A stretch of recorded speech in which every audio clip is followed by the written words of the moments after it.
Busted out a mixture of black American soul and funk.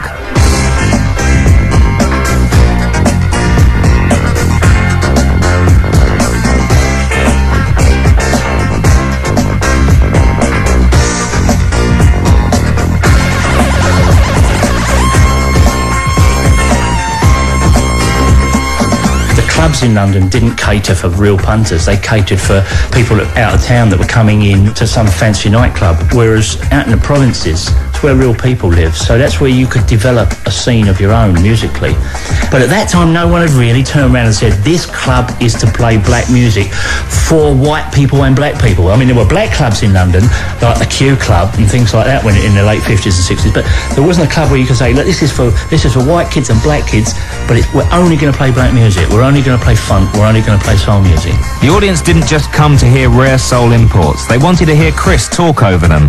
In these days of silent DJs, it's strange to remember how important it was to hear the man at the turntables cracking jokes and singing along with the music. The reason I became a DJ is because I didn't like any DJs. I mean, I went to clubs, and then I used to go and see Roscoe, who was, I suppose, the benchmark live DJ in those days. He was the benchmark, but everybody started impersonating him. It was all this kind of, hey, let's get down, boogie, boogie, boogie, and all this thing. I thought, what English kids need, they want their own role models. They want people who are and it was unthought of at that time to sort of have a Cockney accent or to swear and diss on the mic and sing along with the records and make a lot of noise and be part of the evening. You know, your job in those days was to create an atmosphere with not just with the music, but with everything you did and what you said. And you were offering a lifestyle. He was constantly dancing. He was all... You know, you had Roy Ayers and people, you know, and things like Boogie Oogie Oogie, Taste of Honey and George McRae. These things were flying into us, and we realised we had even more power then. We had the power to break records.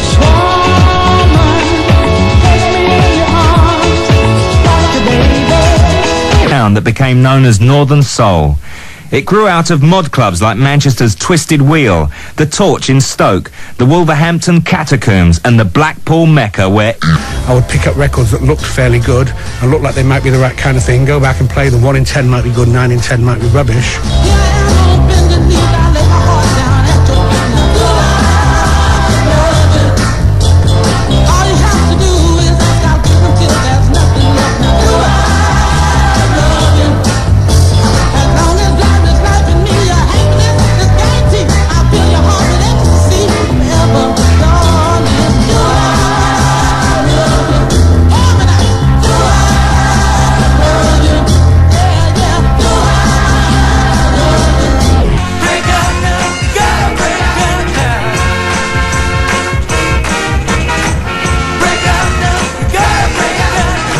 somehow that never seemed to matter when you were spinning on the dance floor in your baggies, braces and flat cap.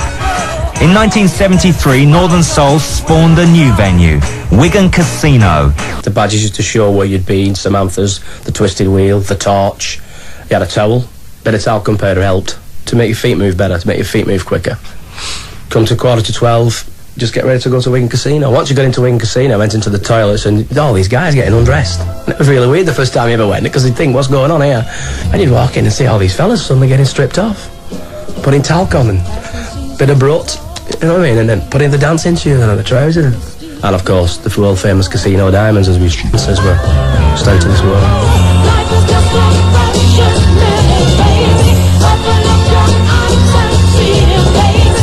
And Blackpool was moving towards a more modern disco-based sound. Ian Levine. We were very soul-oriented, very black artist-oriented.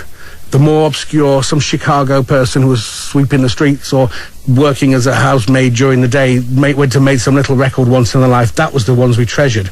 Wigan Casino, as long as the beat had that boom-bang crash on the fours beat, it didn't matter if it was Gary Lewis and the Playboys or the Ventures doing Hawaii Five-0 or any of the white pop records. So they became much more known for a more bland vocal stomping beat. Blackpool, on the other hand, therefore became much more soulful and started looking for soulful mid-tempo records which wouldn't necessarily have crossed over a couple of years earlier into that scene. The original stomping era, the biggest records of Blackpool Mecca were the LaRue by Larder Edmund Jr., and I remembered that out of the blue. Temptations Calling My Name by Lee David, I Never Knew by Eddie Foster, Cult Obscure, fabulous great cover in 1973-74 was a record by the Carstairs called It Really Hurts Me Girl, and the floors packed when we played it, and it was a very different sound. It had a slurping hi-hat, Then Blackpool Mecca became known for certain records. Dr. Buzzard's original Savannah Band, the whole album, particularly Cherchez la Femme. Vicky Sue Robinson turned the beat around. Sylvester's You Make Me Feel Mighty Real. A lot of these are more well known than the early Northern Soul things, but they were pioneered from that scene, very much so.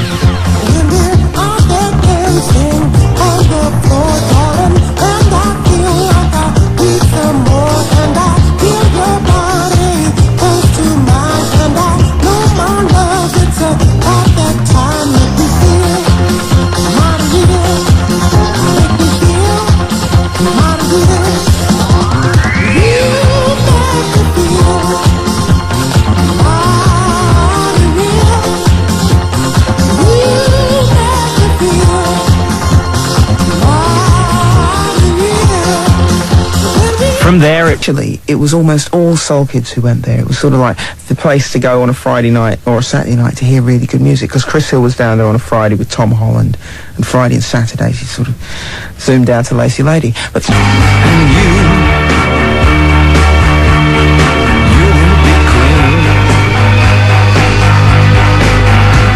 so it was like you had to have that look.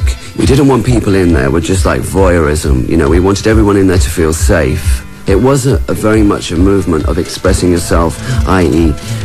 every sort of outfit was an individual thing. It was your creation for the night, and you wanted to go out and look the best. You see, people would think that if they dressed up ridiculously absurd that they could get in, which was completely wrong anyway. But, you know, you'd have people coming in wetsuits and things like this.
Tell you what it was nobody understands me.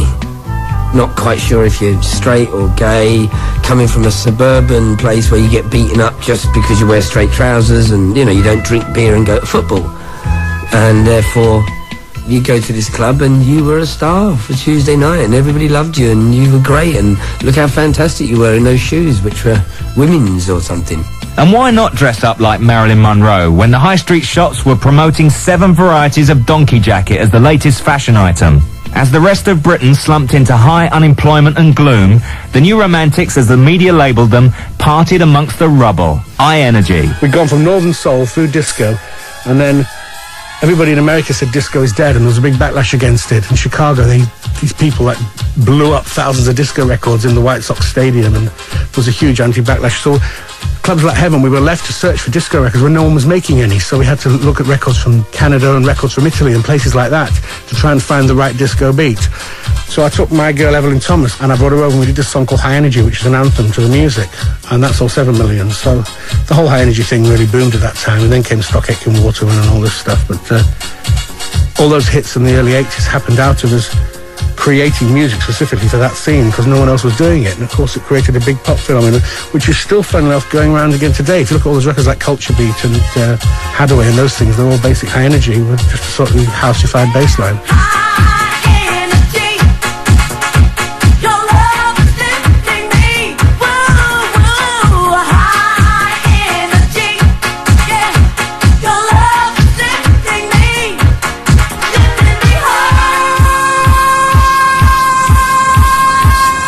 Gay clubs have always been ahead of the pack. It was the New York gay scene which pioneered disco, and it took gay clubs in London and Scotland to break High Energy. Fire Island in Edinburgh and Bennett's in Glasgow both became High Energy strongholds, issuing competing weekly charts. Craig Davies was the DJ at Bennett's. At that time,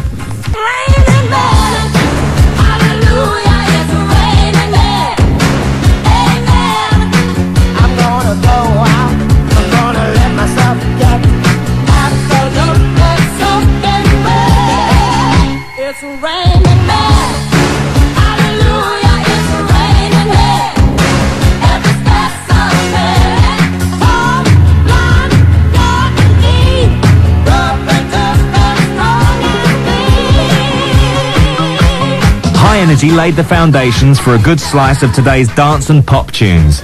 But a more underground scene was paving the way for the hip-hop and house revolution to come.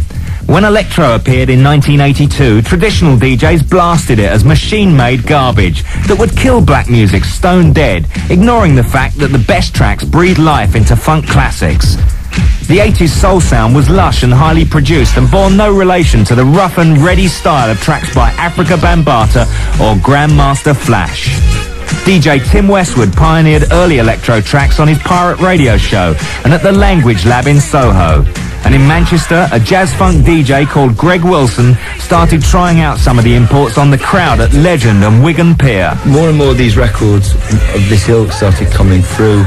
A lot of the more conventional DJs of the old school system basically ignored them, whereas I could see that the audience was responding, that the kids who were coming into the clubs were wild for this stuff, and I basically went with it from that side. Also, I had the type of venues which amazing sound and lighting systems, which at the time, especially on a black scene, that people weren't getting. I mean, normally if there was a funk or soul night, it was generally at the local hovel, you know, in the centre of town. It wasn't at a state-of-the-art disco. Both Wigan Pier and Legend were ideally suited to play, you know, state-of-the-art music of the time.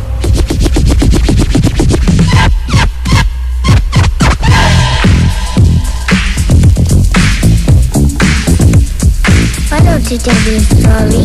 Please tell me a story too. You know, I think I'll tell you the story of my life. You tell me. I want to hear it too. I was born in Animus, North Dakota, a long time ago, see? And now I'm lucky enough to be here with you. Yeah, but what's happened to the drink? Yeah, what else happened? Well, it went pretty much like this.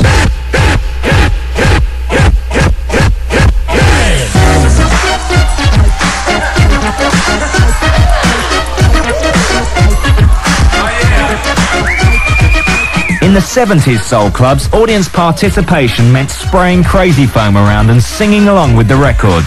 The hip-hop revolution took it a step further. Turntables were wrecked by attempts at scratching, graffiti was sprayed on the sides of trains, and bones were broken in the name of breakdancing. Before the Buffalo Gals video, we knew the music.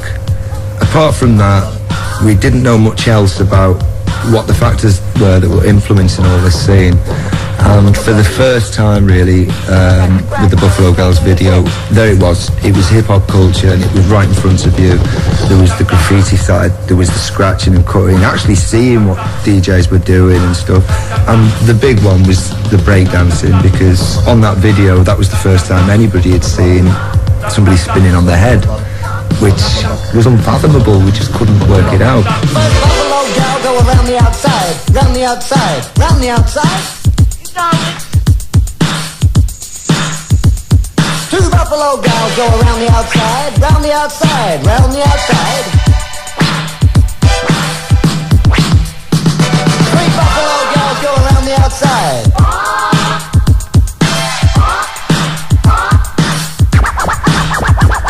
Four Buffalo gals go around the outside, round the outside, round the outside. Four Buffalo gals go around the outside and do your partners. The emphasis on scratching and mixing changed the role of the DJ over Logic. British rap was still finding its feet. The scene needed a boost, and it got one. In 1987, 4 people went on a holiday that changed not only their lives, but the lives of the vast majority of British clubgoers. Johnny Walker, Paul Oakenfold, Nicky Holloway and Danny Rampling came back from Ibiza, not with straw donkeys and espadrilles, but with acid house. Danny Rampling. Ibiza has always had a good, strong, outrageous club scene. Even before house music, Freddie Mercury used to hold wild parties there in the Coup Club. It's always had a strong gay scene there, which has made the island a party place. But house music came along that summer of '87. It was starting to break out of the underground from Chicago and getting played in Europe, and that's where it was played in Ibiza. So that was a really exciting time. And then the clubs were open air there, so that was something quite unique to what we're used to here in Britain. 2,000 other hedonists under the stars and the sun coming up, and Alfredo was the DJ in Ibiza that was really making something there. And the music was open, with house being played alongside rock, pop, hip-hop, just everything musically put together in one night. Music policy in a club. So that was very special, and I hadn't seen that really done that way before.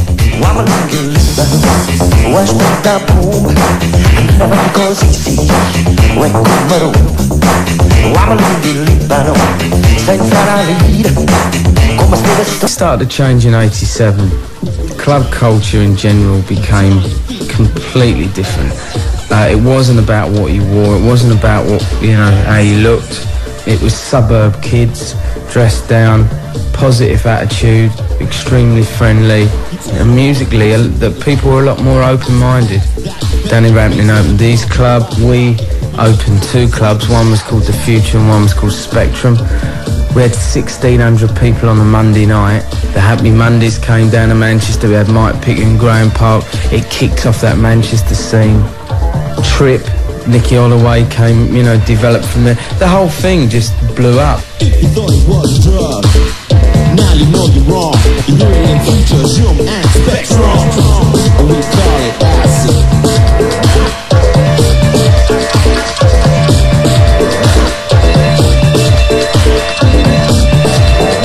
It became the word of '87 and '88. We have to say it sooner or later, Balearic. Anything went. House, hip-hop, rock, as long as it was danceable. Danny Rampling. Well, we'd start the evening with slow, funky hip-hop things. Turntable orchestra, You're Gonna Miss Me When I'm Gone. Ray's Break for Love. Kenny Jam and Jason, Can You Dance?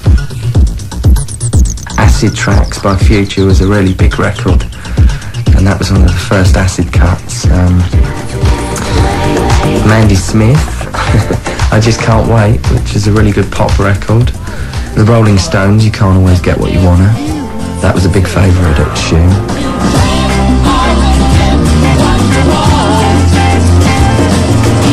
Strobes played an important part, smoke played an important part, very colourful lights, hands in the air, working with the DJ. If you played a tune that people liked, people would scream and shout, people would wave their hands in. It were a kind of indie band before they came to Tune, and then they picked up on the vibe of the club and put that into their music, and they've had two really big selling albums. All the songs are positive statements, and there are a lot of things that relate to that club vibe of then. So welcome to the world, yeah.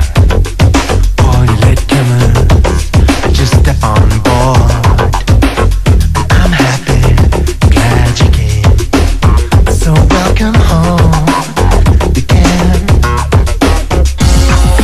Sometimes I feel we must be going mad. Hello, Peter. Hello, Paul. Saints and sinners, welcome all. Tommy Cannon, Bobby Ball. Hello, hello, hello, hello. The atmosphere was back to natural things. It was a reaction to the 80s greed, really. That was the reaction of the acid house scene. It was an open-minded, anyone is welcome from all walks of life. No class thing whatsoever. Everyone was welcome, wherever they were from in the world, or whoever they were. with the right attitude. And Jonathan Moore of Cold Cut. I think it was the first generation of 16 to 25-year-olds who were multiracial and had grown up together and had been through school together. And I think that was then further emphasised by the sort of warehouse spirit of all together and the sort of conscious anthems that were chosen that sort of showed off the sort of attitudes of that scene. The Only Way Is Up, which in its original version by Otis Clay was played on that scene, and that's why we decided to do a cover version of it, because when we saw the crowd singing along to his version we knew, yeah, that's a tune.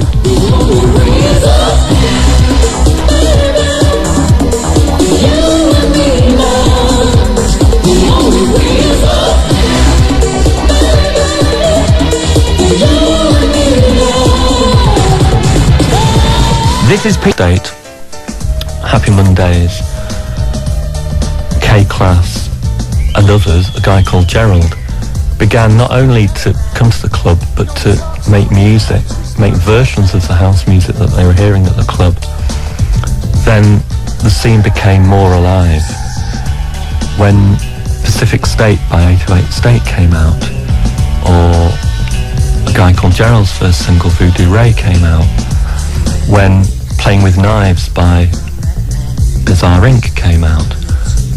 Those are all records that came out of not just the Hacienda, but came out of the whole Northwest warehouse underground scene, and they were huge. And that was what made it different to a normal discotheque where you go down and you hear records by superstars and you go home.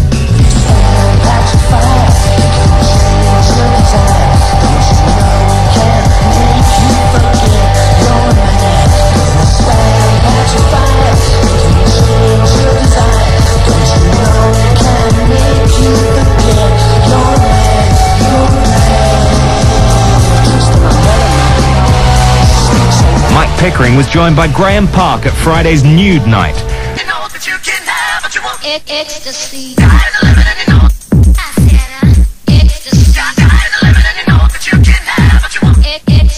There were some Saturday nights when at 10 o'clock you'd start playing records. By 10:30 you would realise that the atmosphere was wrong.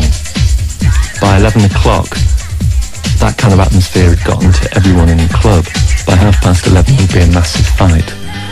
Once the level and participation of drug taking had reached high levels at the Hacienda, that obviously exacerbated the problem. Gangsters, dealers were in the club.